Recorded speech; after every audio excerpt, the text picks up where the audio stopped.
2024 లేదా 25లో డిగ్రీ లేదా బీటెక్ చదివారా? సాఫ్ట్‌వేర్ జాబ్ కోసం ఎదురు చూస్తున్నారా? అయితే కోడ్‌జ్ఞాన్ 100 డేస్ కోర్సులో చేరండి. జాబ్ సాధించండి.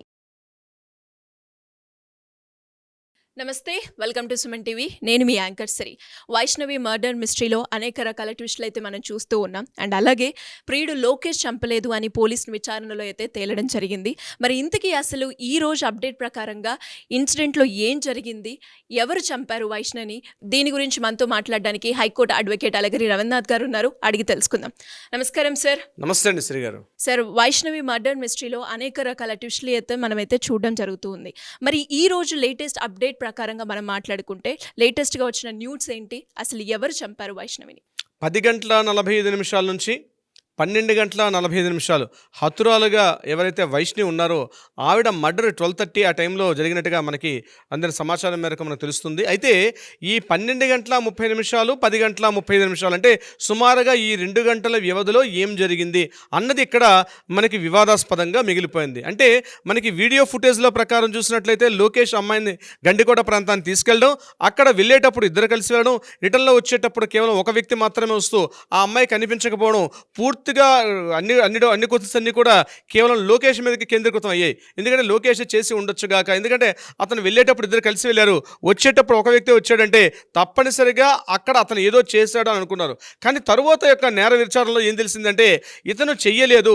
ఈ మధ్యలో ఇతను ఈ గండికోటకి వైష్ణవిని తీసుకొని ఇతను లోకేష్ ఆ ప్రాంతానికి వెళ్ళాడు అని చెప్పి తర్వాత ఇన్ఫర్మేషన్ గ్యాదర్ చేశారు.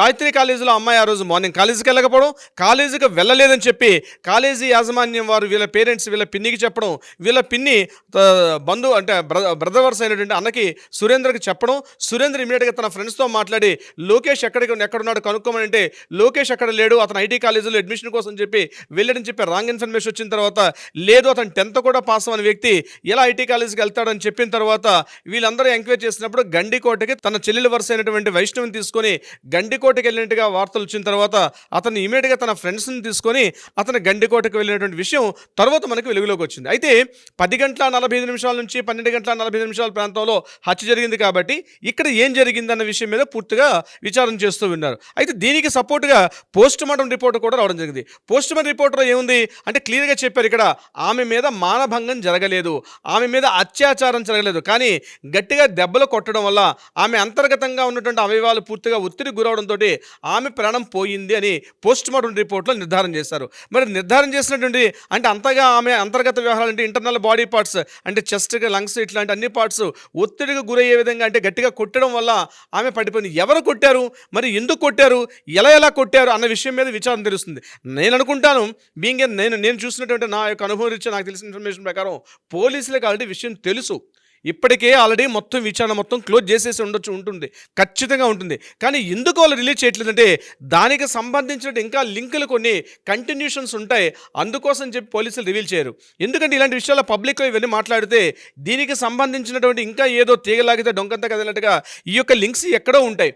ఇప్పుడు కానీ పోలీసులు విచారణ పేరు మీదుగా తెలిసినట్టుగా పూర్తిగా మీడియా ముందుకు వచ్చి మాట్లాడగలిగితే ఇంకా ఇంటర్నల్గా ఉన్నటువంటి కొన్ని లింక్స్ ఎవరెవరికి ఏమేమి సంబంధాలు ఉన్నాయి, ఎవరెవరికి అంతర్గతంగా ఉన్నాయి, ఎవరికి ఇంటర్నల్స్ ఉన్నాయి, ఎక్స్టర్నల్ ఉంది, అసలు నిజంగా ఈ మర్డర్కి ఇదే కారణమా అంటే కేవలం ఈ యొక్క పరువు హత్యలు, మైనర్ బాలిక కేవలం వేరే అమ్మాయిని పెళ్లి చేసుకోవడం వల్ల ఈ రకం జరిగిందా, దీని అంతటికి తెలియనటువంటి ఇంకా ఏదో బలవత్తరమైన కారణం పోలీసుల దగ్గర ఉంది. డెఫినెట్గా పోలీసులు, ఎందుకంటే మన ఆంధ్ర పోలీసుల కంటే ప్రత్యేకమైన అభిమానం నాకు. వాళ్ళు చేసిన ఇంటరాగేషన్స్ ఒక్కొక్క కేసు చేదని ఎలా చేస్తారంటే వాళ్ళు అద్భుతంగా చేస్తారు పోలీసులు. మనం అప్పుడు పాస్టర్ ప్రవీణ్ హత్య కేసులో కూడా చూసాం, అప్పుడు కూడా తెలిసారు, వాళ్ళు ముందుగానే చెప్పారు. ఎప్పుడైతే పాస్టర్ ప్రవీణ్ హత్య కేసులో అది హత్య కాదు, అది పూర్తిగా అది యాక్సిడెంట్గా జరిగింది చెప్పినప్పుడు కూడా వాళ్ళు నమ్మలేదు. పోలీసు కొంతమంది రకరకాలుగా మీడియా ప్రచార కథనాలు ఎన్ని మనం కూడా కొన్ని వీడియోస్ చేసాం. ఆ టైంలో మెల్లగా పోలీసులు ఒకటి రిలీజ్ చేసి ఆ వీడియో ఫుటేజ్ రిలీజ్ చేసినప్పటికీ చిట్ట చివరిగా మనకు అర్థమైంది ఏంటంటే హైదరాబాద్లో బయలుదేరిన పాస్టర్ ప్రవీణ్ గారు చిట్ట చివరిగా ఎలా జరిగింది. మనకు కొన్ని నెలల క్రితమే జరిగిన సంఘటన. ఆంధ్ర పోలీసులు అంటే తక్కువలేం కాదు, దేశవ్యాప్తంగా ఉన్నటువంటి టెక్నాలజీ చూసినట్లయితే ఆంధ్ర పోలీసుల దగ్గర ఉన్నటువంటి టెక్నాలజీ వ్యవస్థ అత్యద్భుతమైనటువంటి వ్యవస్థ ఉంది పోలీసుల దగ్గర. So no doubt at all, already Vaishnavi యొక్క హత్య కేసుని ఆల్రెడీ పోలీసులు ఛేదించేశారు. కానీ కొన్ని విషయాల వల్ల కొంత గుప్తత, కొంత రహస్యం అన్నది రిలీజ్ చేయాలి. అది బహుశా కొద్ది రోజుల్లోనే తెలియపరుస్తుంది. ఎందుకంటే వాళ్ళకి లింక్స్ ఇంకక్కడ కంటిన్యూ కావాలి. ఈ మొత్తం కేసు అంతా కంప్లీట్ అయిపోయింది అనుకున్న క్షణంలో అప్పుడు ఈ కేసును రివీల్ చేస్తారు పోలీసులు. ఎందుకంటే ఇక్కడ జరిగింది ఏదో మాఫియా కేసులో మరొకటో కాదు. ఒక ఫ్యామిలీ వీళ్ళంతా అంత టెర్రరిస్టులో కడుగట్టిన తీవ్రవాదులేం కాదు. ఏం జరిగింది? ఆవేశంలో తీసుకున్నారా, లేకపోతే కావాలని వైష్ణవిని హత్య చేశారా? ఏం జరిగి ఉండొచ్చు?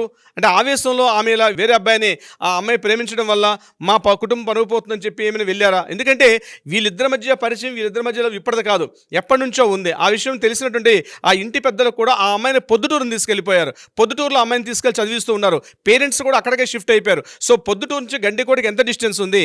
ఈ మధ్యలో ఉన్నటువంటి ఈ ప్రాంతాలు వీళ్ళు ఎక్కడెక్కడ తిరిగారు? వీళ్ళకి ఒకవేళ ఆ అమ్మాయిని తీసుకెళ్ళిపోయినప్పుడు కూడా వీళ్ళిద్దరి మధ్య డిస్టెన్స్ అయితే మాత్రం లేదు. వీళ్ళు కలిసే ఉన్నారు.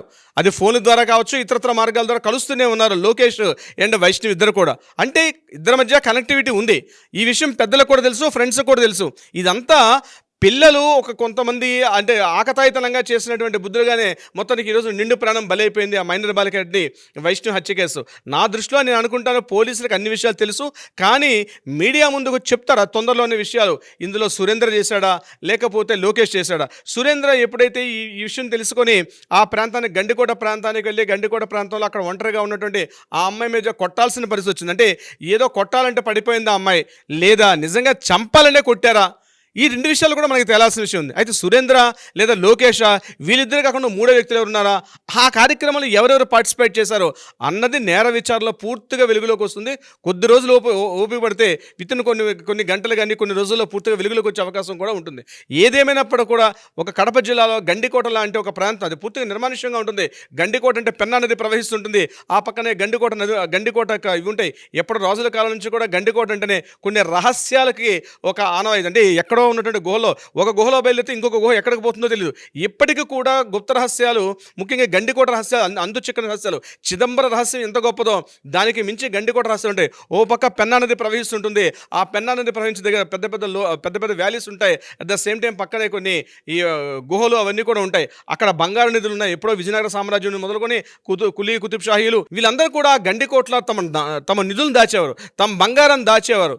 మనం సినిమాలో చందమామ కథలు చదువుతుంటాం, అలాంటివి ఎన్నో కథలు. అందుకే గండికోట రహస్యం అంటారు. ఆ గండికోట రహస్యాలు అంటే అంతు చిక్కనటువంటి రహస్యం. అంటే ఏంటి? అంతు చిక్కనటువంటి విషయాలు. కానీ వైష్ణవి విషయంలో నేను రహస్యం అని చెప్పలేను.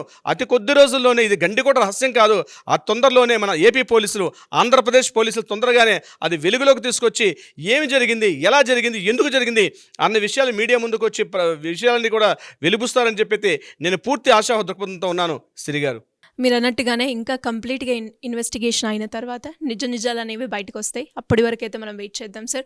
Thank you so much. Thank you so much Shri గారు. సుమన్ టీవీలో మీ పర్సనల్ అండ్ బిజినెస్ ప్రమోషన్స్ కోసం కింది నెంబర్కి కాంటాక్ట్ చేయండి.